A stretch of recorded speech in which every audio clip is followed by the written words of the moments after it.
Voilà, mais moi je suis très content qu'on ait fait cette première, en fait. C'est une première hivernale, en fait, Oui. parce que on a fait des capteurs à cette altitude. On a fait Valorcine, on a fait Chamonix, on a fait Morzine, mais on ne l'a pas fait dans des conditions hivernales. Donc c'était une première hivernale. Il faut quand même le souligner.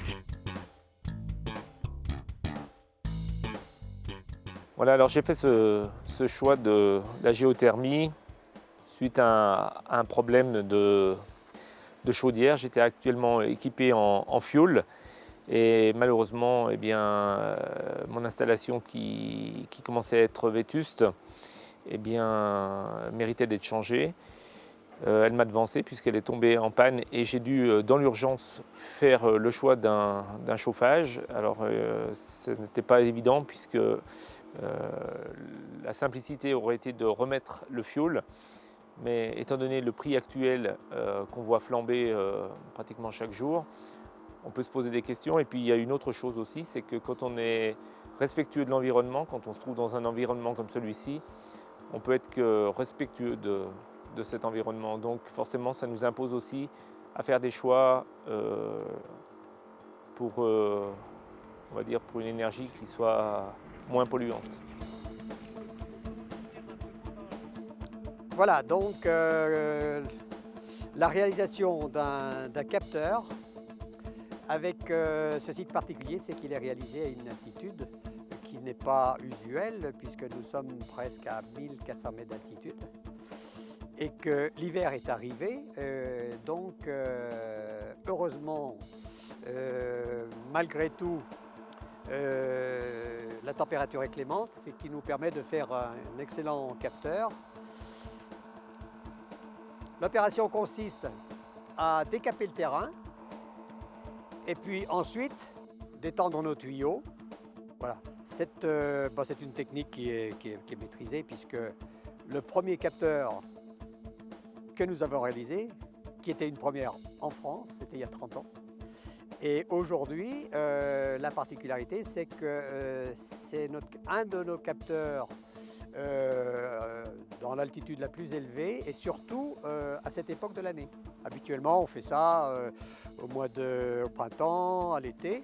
Et là, ma foi, le propriétaire, M. Agnelet, m'a appelé en catastrophe en me disant « j'ai cassé ma chaudière, est-ce qu'on peut faire quelque chose ?» Alors je lui ai donc demandé s'il avait du terrain. Il me dit « oui, je ne manque pas de terrain. Mais ce qui m'inquiète, c'est que le froid est là et est-ce qu'on aura le temps de faire l'opération ?» Donc c'était il y a 2 semaines. Et ben, vous voyez, l'opération est en train de se réaliser, le capteur est pratiquement posé. Demain, il va être recouvert, donc on ne verra plus rien, on verra une tache noire au milieu de la neige.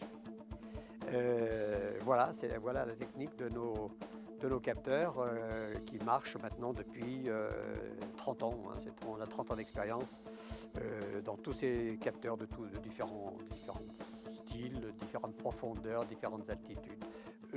On remplace le fioul dans des conditions très avantageuses puisque on a un coefficient de performance de 4, c'est-à-dire que quand on a besoin de 4 kWh à l'intérieur, on dépense seulement 1 kWh.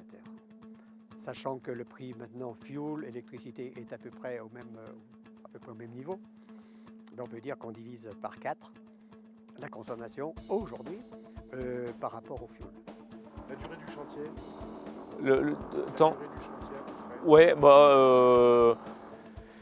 la durée c'est très court en fait, c'est 3 jours. Hein. 3 jours pour tout ce qui est extérieur, quoi. Une journée de décaissement, une journée de pause et ensuite une journée pour recouvrir. Voilà. Ensuite, l'installation intérieure doit se faire dans la foulée, quoi. Alors au niveau de la maintenance, c'est vraiment zéro, quoi, on va dire. Hein. C'est vraiment très peu, puisque le système, qui est en fait un système très simple, nécessite quasi pas de maintenance, ou très peu, quoi.